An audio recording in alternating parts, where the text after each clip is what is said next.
يعني الواحد حزين. يعني اولا انا بحيي زي ما حضرتك قلت تليفونات بني سويف صحيح على الرجوله والشجاعه والصمود امام نادي الزمالك. ملايين بتلاعب ملاليم. تعبير جميل. يعني ملايين من الجنيهات بتلاعب ملاليم بالظبط. نعم. تحيه لفريق تليفونات بني سويف على الاداء المشرف اللي النهارده عملوه مع نادي الزمالك، وبيلعبوا 10 لعيبه الشوط الثاني. انا عايز اقول حاجه، نادي الزمالك فيه حاجه غلط، وعلى المستشار مرتضى منصور ان يجلس مع الجهاز الفني واللعيبه. في فجوه بين الجهاز الفني واللعيبه موجوده. يمكن تصريحات حسام اثرت بشكل سلبي جدا على الفرقه. احنا النهارده شفنا نادي الزمالك، مش ده نادي الزمالك خالص ولا دي فرقه نادي الزمالك. شفنا نادي الزمالك فريق جديد في كل حاجه، معنويات مفيش، نواحي فنيه مفيش، الجهد والعرق والشقه في الملعب، فانيله روح فانيله نادي الزمالك مش موجوده. فشوفنا فريق النهارده مش ده نادي الزمالك ولا ده العرف بتاع الكوره ان نادي الزمالك يظهر بالشكل ده. انا بقول الحاله النهارده لما تتفرج على حاله نادي الزمالك مفيش ولا لعيب في حالته.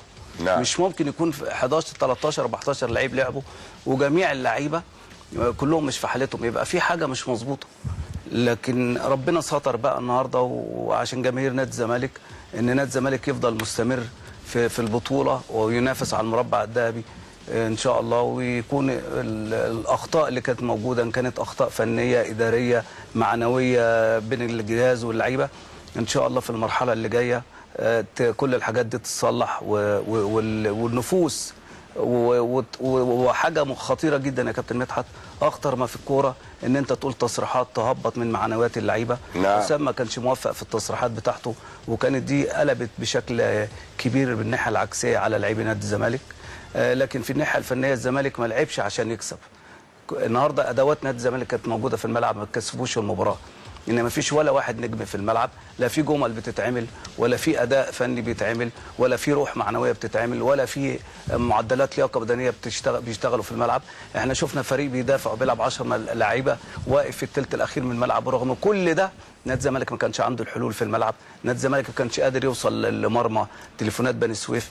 تليفونات بني سويف ابطال بيلعبوا ورا ضد عمالقه من نادي الزمالك، ولكن العمالقه النهارده كانوا اقزام امام فريق تليفونات بني سويف، ما قدروش يتعاملوا معاه باي شيء من الفنيات من الخطط من الامكانيات من الكفاءات من القدرات. كان فريق تليفونات بني سويف بالروح تفوق على نادي الزمالك، ولكن ربنا بقى ستر على نادي الزمالك ان يفضل مستمر. ولو يعني ما معناه يا كابتن ان نادي الزمالك لم يستغل الاطراف ولا يستغل حتى التغييرات بتاعته ما كانتش مؤثره، ولا استغل اللعيبه بتلعب 10 لعيبه في الملعب، ولا استغل ان فرقه بتدافع وان فرقه خايفه. نادي الزمالك النهارده استحوذ، ولكن استحواذ سلبي، اداء سلبي، ما كانش بالشكل القوي اللي ادى بيه نادي الزمالك في فترات كتير. كان الزمالك بيتغلب او يتعادل، لكن كان افضل من كده.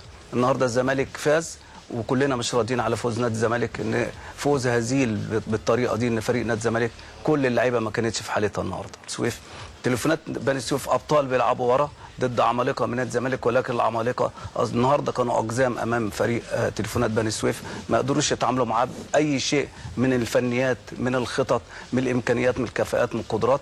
كان فريق تليفونات بني سويف بالروح تفوق على نادي الزمالك، ولكن ربنا بقى ستر على نادي الزمالك ان يفضل مستمر.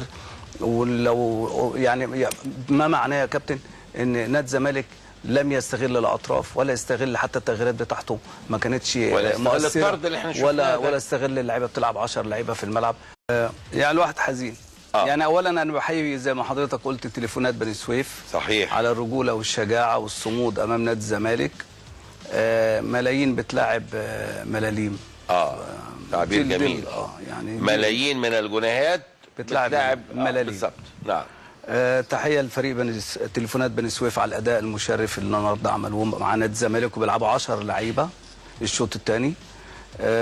انا عايز اقول حاجه، نادي الزمالك فيه حاجه غلط، وعلى المستشار مرتضى منصور ان يجلس مع الجهاز الفني واللعيبه. في فجوه معنويات اللعيبه. حسام ما كانش موفق في التصريحات بتاعته، وكانت دي قلبت بشكل كبير بالناحيه العكسيه على لاعبي نادي الزمالك. لكن في الناحيه الفنيه الزمالك ما لعبش عشان يكسب. النهارده ادوات نادي الزمالك كانت موجوده في الملعب ما كسبوش المباراه، ان ما فيش ولا واحد نجم في الملعب، لا في جمل بتتعمل ولا في اداء فني بيتعمل ولا في روح معنويه بتتعمل ولا في معدلات لياقه بدنيه بيشتغلوا في الملعب.